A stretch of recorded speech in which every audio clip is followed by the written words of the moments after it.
You think the loudest person in the room is the one to watch. You're wrong.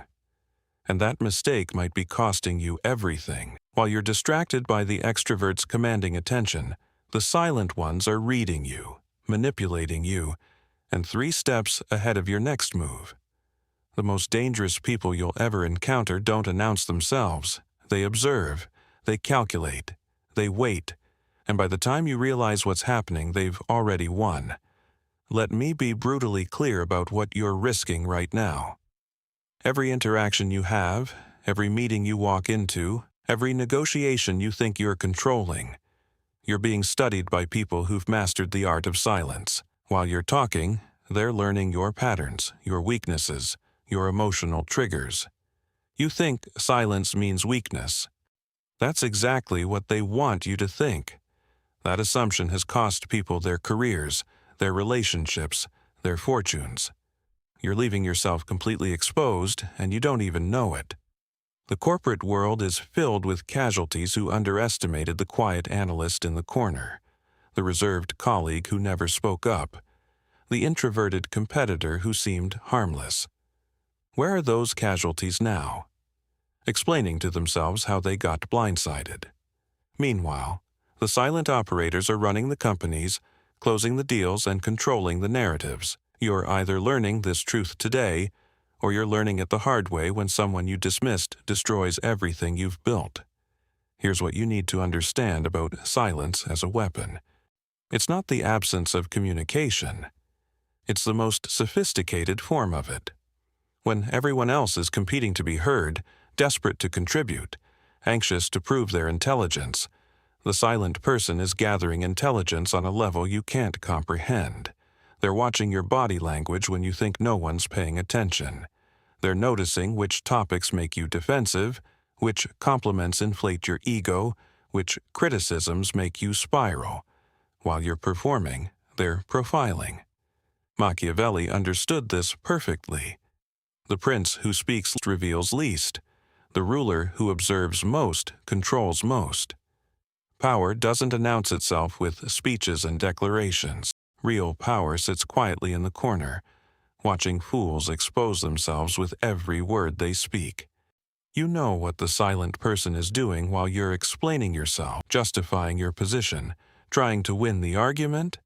They're letting you, they're giving you rope, and you're hanging yourself with it, one sentence at a time. Think about the last meeting you attended. Who talked the most? Now think about who actually made the decision. I guarantee you it wasn't the same person.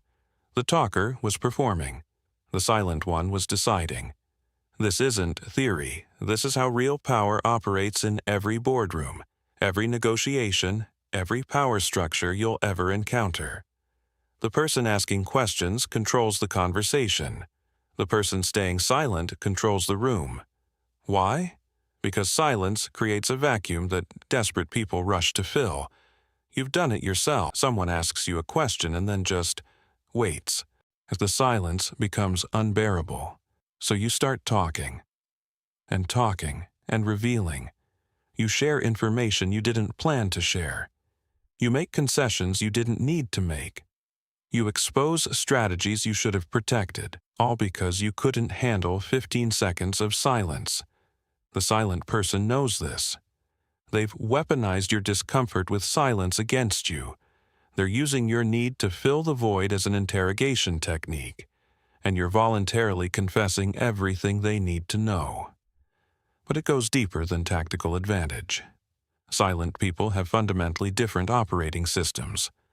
While you're processing information through emotional filters, reacting, responding, defending, they're running cold analysis. They've trained themselves to separate observation from reaction. When you insult them, they don't feel the need to defend. They note that you use insults when threatened. When you praise them, they don't feel validated. They note that you use flattery to manipulate. Every interaction with you is data collection. Every conversation is intelligence gathering. You're an open book to them, and they're a closed vault to you. This asymmetry is devastating. You think you know them because they occasionally contribute to conversations. You have no idea. They've shown you exactly what they want you to see, a carefully curated version designed to make you underestimate them. Meanwhile, they know everything about you because you've told them everything about you. Not with your words necessarily, but with your patterns, your reactions, your predictable emotional responses to stimuli. Now, here's where it gets really uncomfortable. Silent people understand something about human nature that terrifies most people to acknowledge. Everyone is manipulable. Everyone has buttons. Everyone follows patterns, including you, especially you. You think you're too smart, too aware, too sophisticated to be manipulated. That belief is your greatest vulnerability. The silent person doesn't need to be smarter than you. They just need to be more patient. They wait for you to reveal yourself, and you always do. Always. Because humans are pattern-based creatures who overestimate their own complexity. You think you're unpredictable. You're not. You react to criticism the same way every time. You respond to praise with the same vulnerability. You make decisions based on the same core fears and desires. The silent observer sees these patterns clearly because they're not clouded by the emotion of participation. They're watching the game, not playing it. Or rather, they're playing a different game entirely. One where information is the only currency that matters. Let me give you a scenario that's probably happened to you. You're in a negotiation. The other side has a talker and a silent person. The talker is your counterpart.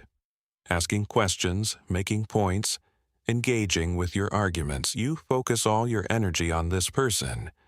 You think you're reading the room because you're reading the talker's reactions. Meanwhile, the silent one hasn't said 5 words the entire meeting. What's actually happening? The talker is a decoy. Their job is to keep you engaged, to make you feel like you're in a real negotiation, to extract information while you think you're building rapport. The silent one is making the real decisions. They're watching how you respond to pressure, noting which points you defend most vigorously, revealing what you truly value, observing which concessions you offer too quickly, showing what you don't value. When you finally reach an agreement, you think you've negotiated with the talker. You haven't. The silent person designed the outcome before you walked into the room. They just let you think you participated in creating it. That's not negotiation. That's theater. And you were the only one who didn't know you were performing. The truly dangerous silent people operate on what Nietzsche called the will to power, but they've refined it beyond anything the philosopher imagined. They don't need to dominate conversations to dominate outcomes. They don't need to win arguments to win wars. They've transcended the need for validation that keeps you trapped in performative behavior. When you speak up in a meeting, you need people to acknowledge your contribution. When you make a point, you need people to agree, or at least engage. That need is a leash. The silent person has no leash. They don't need your validation because they've validated themselves through results. They don't need recognition because recognition makes you a target. They operate in the shadows, not because they're afraid of the light, but because shadows are where real power moves freely. While you're fighting for credit, they're accumulating actual power. While you're building a reputation, they're building an empire. And when you finally notice what they've built, it's too late to compete. Here's what keeps most people from understanding this dynamic. You've been conditioned your entire life to believe that communication equals connection, that sharing equals bonding, that openness equals strength. Your parents told you to express yourself. Your teachers rewarded you for participation. Your culture celebrates extroversion. So when you encounter someone who doesn't follow these rules, you categorize them as socially deficient, shy, awkward, weak. This is your ego protecting you from a threatening truth, that someone in the room has capabilities you don't understand, and therefore can't defend against. It's easier to dismiss them as less than to acknowledge they're operating on a level you haven't reached. The silent person knows this about you. They know you need them to be weak to maintain your self-image. So they let you believe it. They let you maintain your comfortable delusion while they quietly dismantle every structure you're relying on. But there's a specific type of silent person who represents the ultimate danger, not the naturally introverted, not the socially anxious, not the simply quiet. I'm talking about the person who could command any room they walk into but chooses not to. The person who has mastered social dynamics so completely that they've moved beyond needing to demonstrate that mastery.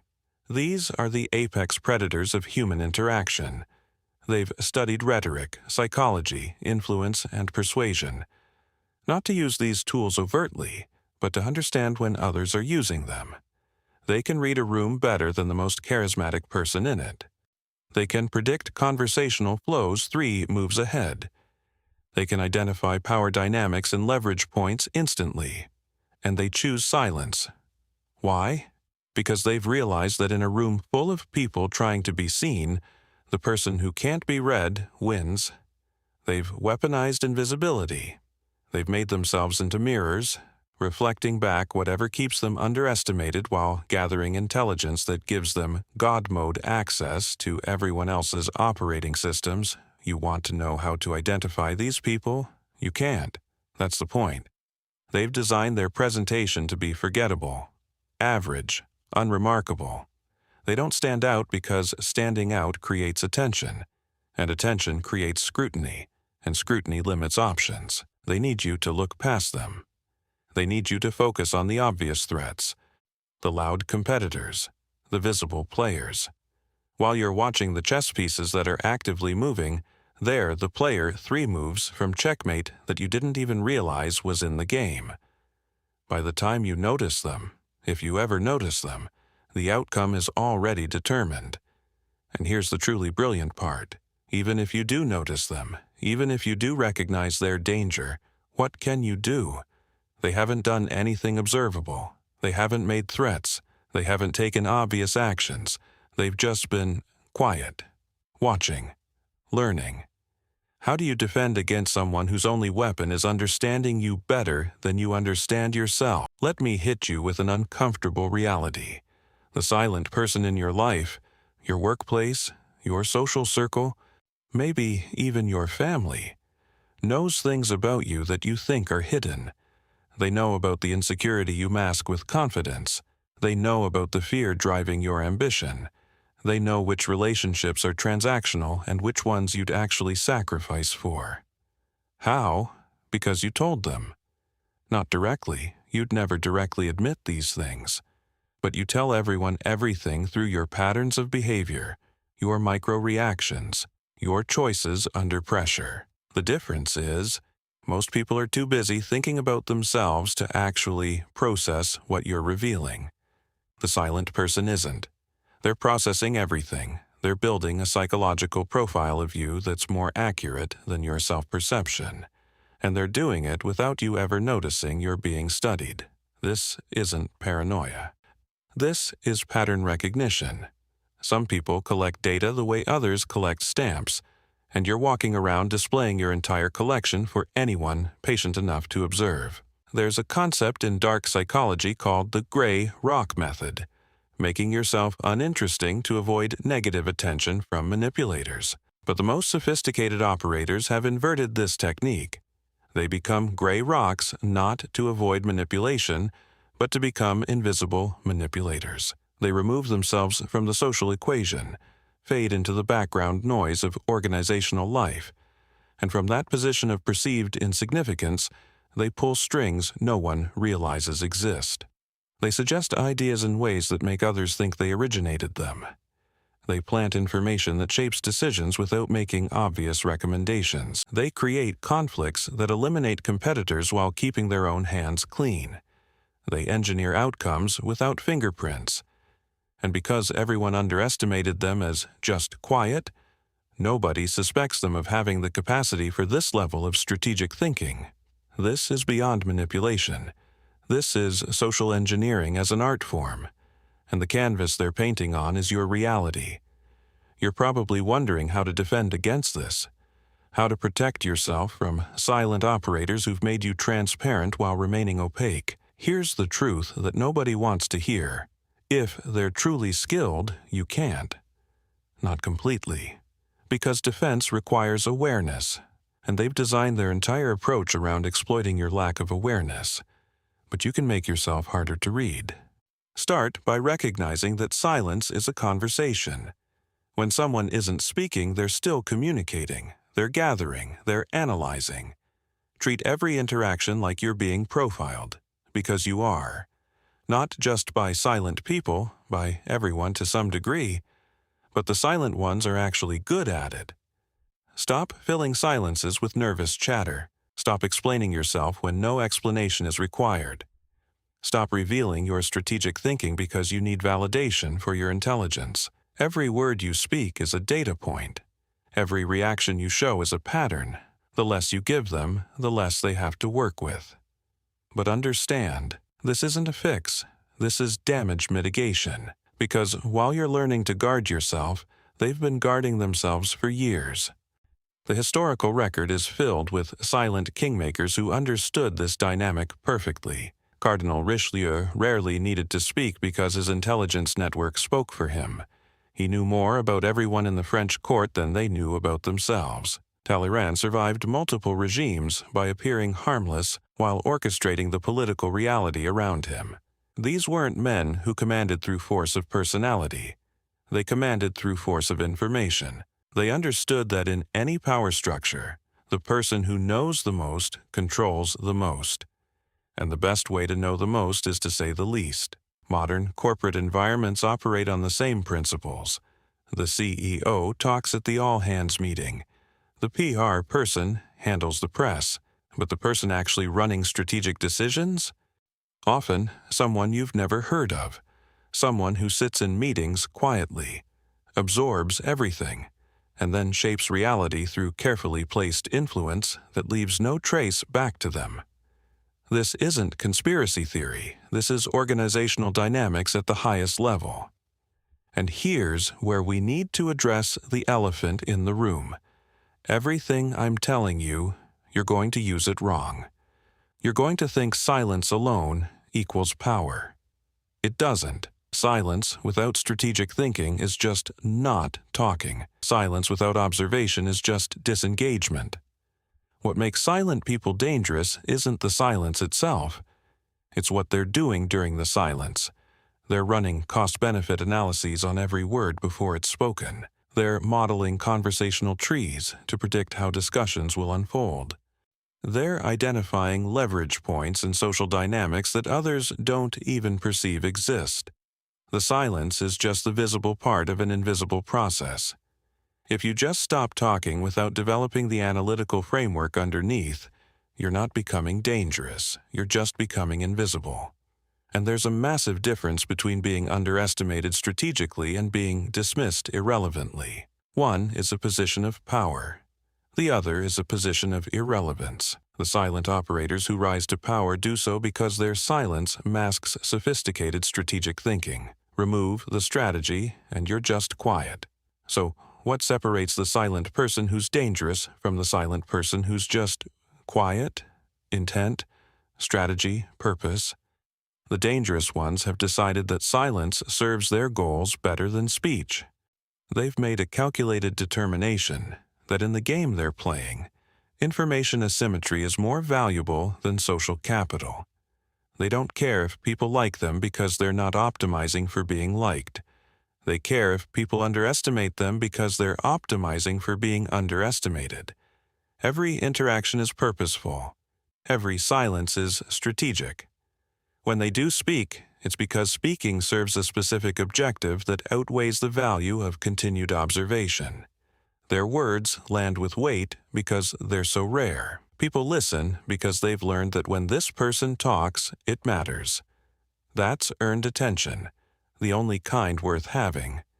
Meanwhile, the people who talk constantly have devalued their own words through inflation. Nobody listens to them anymore because their signal-to-noise ratio is terrible. The silent person has maintained a perfect signal-to-noise ratio by eliminating all noise. Let's talk about what happens when you finally recognize the silent person's power. When you finally see through their strategy. When you realize you've been outplayed, your first instinct will be resentment, anger, a feeling of betrayal. Why didn't they just say what they meant? Why all the manipulation? Because direct confrontation creates resistance. Because stated intentions create opposition. Because the moment they revealed their strategy, you would have defended against it. They didn't deceive you. They just didn't volunteer information you didn't ask for. Every advantage they gained, you gave them.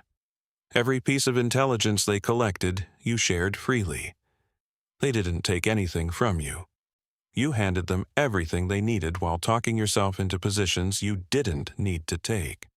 That's not manipulation in the conventional sense. That's just asymmetric sophistication. They played the game at a higher level, and you didn't even realize there was a game being played. The resentment you feel isn't really about them. It's about confronting the gap between who you thought you were and who your actions revealed you to be. Now, we arrive at the ultimate realization, the truth that changes everything once you see it. The most dangerous person in the room isn't dangerous because of what they'll do to you. They're dangerous because of what they've already done. By the time you identify them as a threat, they've already shaped your reality. They've already influenced your decisions. They've already positioned themselves advantageously in your world. The game was over before you knew it started. This is the apex of strategic thinking, winning before the battle begins. Sun Tzu wrote about this thousands of years ago, but he was describing military strategy. The silent operators have applied these principles to everyday human interaction. They've turned every conversation into a battlefield where information is ammunition and attention is the weapon. While you were living your life, making decisions based on what you thought you knew, they were architecting the information environment that shaped what you thought you knew. They didn't control you directly. They just controlled the inputs that led to your outputs. And from their perspective, that's the same thing. This is the weight you need to feel right now. Every person you dismissed as unimportant, every quiet colleague you overlooked, every reserved competitor you stopped worrying about. Some of them were exactly what they appeared to be. But some of them were apex predators waiting for you to expose yourself, and you have no way of knowing which was which because that's precisely how they designed it. The paranoia you're feeling right now, that's appropriate. Not pathological paranoia, but rational awareness that you're operating in an environment where some people have capabilities you don't understand. You can't unknow this. You can't go back to the comfortable assumption that quiet equals harmless. You've seen behind the curtain. The question now is what you do with this knowledge. You have two paths forward. The first path, you can try to become one of them. Study strategic silence. Develop analytical frameworks for human behavior. Train yourself to observe without reacting, to gather without revealing. This path is possible but difficult because it requires you to fundamentally restructure how you interact with the world. You'll have to sacrifice the social validation you currently extract from participation. You'll have to become comfortable with being underestimated. You'll have to develop patience that most people never achieve. Can you do it? Maybe. But understand that the people who are truly dangerous at this didn't just learn it. They've been doing it so long it's become their nature. You're learning their native language as a second language. You'll always have an accent. The second path, you can become aware of these dynamics without trying to master them yourself. You can maintain your authentic communication style while developing the observational skills to identify when you're being profiled. You can keep talking, but talk more strategically. You can stay visible, but control what you reveal. This path doesn't make you silent, but it makes you harder to read. It doesn't make you invisible, but it makes you less transparent. You recognize that in any interaction, there are levels, and you start operating with awareness of those levels even if you're not playing at the highest one. This is the realistic path for most people. You're not going to become a silent apex predator overnight, but you can become someone who doesn't hand them everything they need on a silver platter. Here's what you need to do right now. Look at your life. Identify the silent people, not the shy ones, Not the socially awkward ones, but the ones who could speak, but choose carefully when they do. The ones who ask good questions and wait for answers. The ones who seem unremarkable, but somehow always end up in advantageous positions. Start watching them the way they've been watching you. Not to confront them, that would be foolish and would only reveal that you've become aware. Just to understand. Watch what they pay attention to. Notice what makes them break their silence. Observe how they navigate politics without appearing political. You're not trying to expose them. You're trying to learn from them. Because here's the secret. The best way to defend against these tactics is to understand them so thoroughly that you can recognize them in real time. Knowledge doesn't eliminate their advantage, but it reduces it. Awareness doesn't level the playing field, but it keeps you from being completely blind. And understand this final truth. The world isn't divided into silent operators and oblivious victims. It's a spectrum. Everyone uses these techniques to some degree. Everyone profiles others at some level. Everyone has moments of strategic silence. The difference is sophistication and intent. The dangerous ones have weaponized what others do accidentally. They've turned observation into an art form and silence into a strategic position. They've made themselves into negative space, defined not by what they are, but by what they aren't. And from that position of perceived absence, they shape everything around them. You came here thinking you'd learn about silent people. What you actually learned is about yourself, about how much you reveal, about how predictable you are, about how the need to be heard can make you vulnerable to those patient enough to listen. This isn't comfortable knowledge. It shouldn't be. Comfortable knowledge doesn't change behavior. Only uncomfortable truths force growth. The question isn't whether you've been outplayed by silent operators in your life. You have. Everyone has. The question is whether you'll continue letting it happen now that you know the game exists. Subscribe if you want more uncomfortable truths about power dynamics most people never see. The silent people are watching you right now. They're reading your patterns. They're noting your reactions. The only question is whether you're going to keep making it easy for them. The most dangerous person in the room doesn't need to announce themselves. They just need you to keep announcing yourself. Stop performing. Start observing, or accept that you'll always be transparent to people who've made themselves opaque. The choice is yours. But understand, choosing to do nothing is still a choice, and the silent person already knows which choice you're going to make. They always do. Claude